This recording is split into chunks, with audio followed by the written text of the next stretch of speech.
It's Monday, March 4th, and have you heard about the political earthquake that took place today? What? You haven't? It was an announcement of the big candidacy for president of John Hickenlooper. Who? Actually, he should be called John Hickenlooper. But I actually maybe I made a mistake. I called into the Steve Kane show this morning and told Brian Craig, the co-host, about the candidacy of John Hickenlooper, and his reaction was, "Who the hell is John Hickenlooper?" I don't think that call went too well. It was like sometimes you call in and you got winners. In this case, it was like I had the feeling like I was taking up valuable airtime. So, sorry, Brian. But, you know, Hickenlooper can serve an important purpose. It's called humor.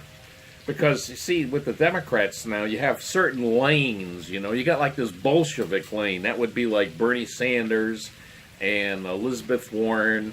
And then you have the Menshevik lane, like Kamala Harris, who, by the way, it's like she has L stamped on her head. She's going down. It's not gonna be. She's going down hard. I mean, it's not gonna be a pleasant sight. But she's not going anywhere. Believe me. But so you have that Menshevik lane, and then you have guys like Hickenlooper, and I would call it the Lincoln Chafee lane, the clown lane. He's like the Lincoln. What Lincoln Chafee was in 2016, just the butt of jokes. I see Hickenlooper in that situation. And you know what? He doesn't have anything else much going for him. You know, I'm gonna show you in a little bit the reaction of the dummies, and this time finally we're gonna do the commies. That's the Daily Cause commies. And they're very much less than impressed with this guy, Hickenlooper, if they've even heard of him or know anything about him. But you know what? Maybe my mission in life is to boost John Hickenlooper. Nobody else heard of him, but maybe I can make him my pet project. Much like a few years ago, I made a pet project of that guy, Vilsack. Remember? You probably forgot, but he was like one of the most boring candidates ever for a brief period of time from, I think it was Iowa or Kansas. Everybody. He ended up as Secretary of Agriculture under Obama. So my promotion of Hickenlooper will be strictly comedy. I sort of see him as the Rodney Dangerfield of all candidates. And in fact, how is this going to work now? There's so many candidates. How many are there now?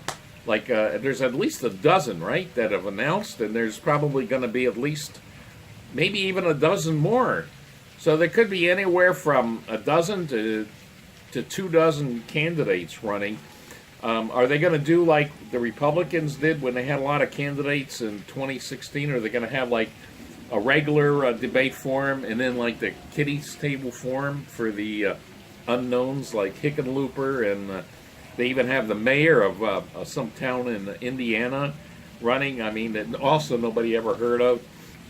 So that's going to be interesting. But I think that Hickenlooper should embrace the mockery, embrace the what would I call it? Embrace the humor of his run. I mean, and just run with it, because he doesn't have. I don't even know why he's running. I mean, he doesn't have a hope of winning at all. So I mean, is there some sort of book deal in this? Is this how it works? You just get your profile up. Maybe I should run in a Democrat primary. But, get more hits on my channel. So anyway, let's go and so if you want to find the latest news on John Hickenlooper from now on for the rest of this political season, the DUmmie FUnnies is going to be where you find it.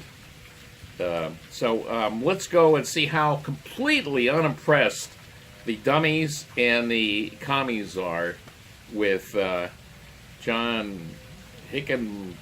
Chickenlooper, whatever, Hickenlooper. Okay, and let's take a look. All right, over here in Dummy Land, there really wasn't much of a reaction to his grand announcement. So here we got former Colorado Governor John Hickenlooper announces 2020 presidential campaign. Oh, okay. So really not much of a reaction. And one of the notable reactions here at the bottom, it's not a good one. It says, I'm not so sure. We here in Colorado call him Governor Frankenlooper for his undying support for oil and gas. If you haven't driven through eastern Colorado in a while, you'd be shocked by the never-ending oil rigs and fracking sites. I'm voting for whatever Dem ends up on my general election ballot, but in the primaries, he's not my first choice. I don't think he's even your second, third, or fourth choice from the sound of it. But you know what's interesting is with that name, Hickenlooper, you see, you can be very creative, humorously with it. So here we got Frankenlooper. I already mentioned Hickenhooper, like who knows who he is.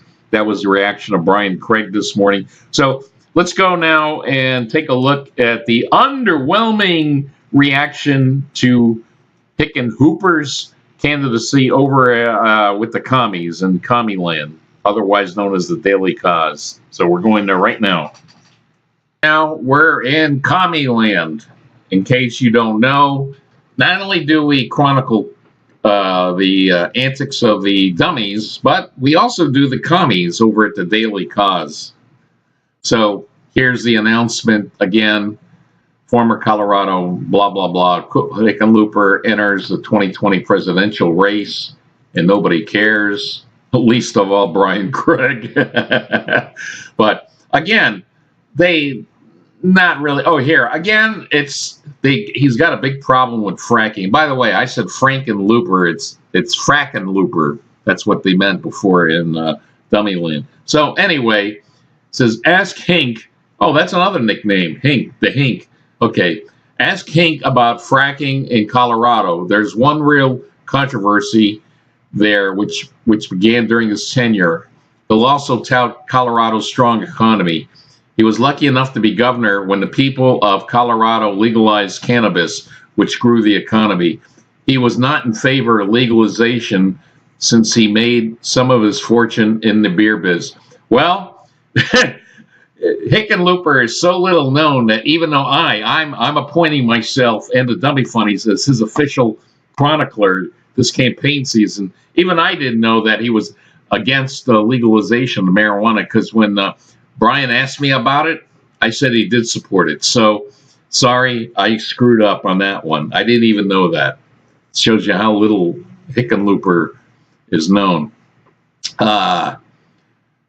It says, not a slur, it's a statement of fact. He was protecting his own considerable financial interests. I find that to be unethical in an elected official, no matter what letter he, she has after their name.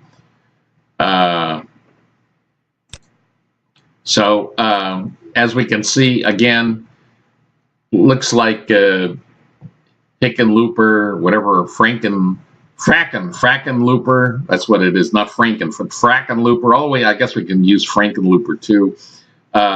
Really less than zero support pretty much in Commie Land. So this is going to be interesting. Now, what I want to see, okay, is since he has so little support, you know what? It wouldn't be hard to score an interview with him. So that's going to be my mission, is if Hickenlooper comes down to South Florida, I will give him a form. In a Dummy FUnnies, I will give him a form. I would like to interview him, you know, because why? Because nobody else is interested in interviewing him. I will highlight this guy. I want to make Hickenlooper the Democrat candidate of the Dummy FUnnies. He's our official candidate. Doesn't mean of course, I'm pro-Trump all the way, but if I'm going to support, if I have to support a candidate for president for the Democrats, I think it's going to be Hickenlooper for many reasons, humor being the topmost one. So just as I supported Tom Vilsack I think it was in 2008.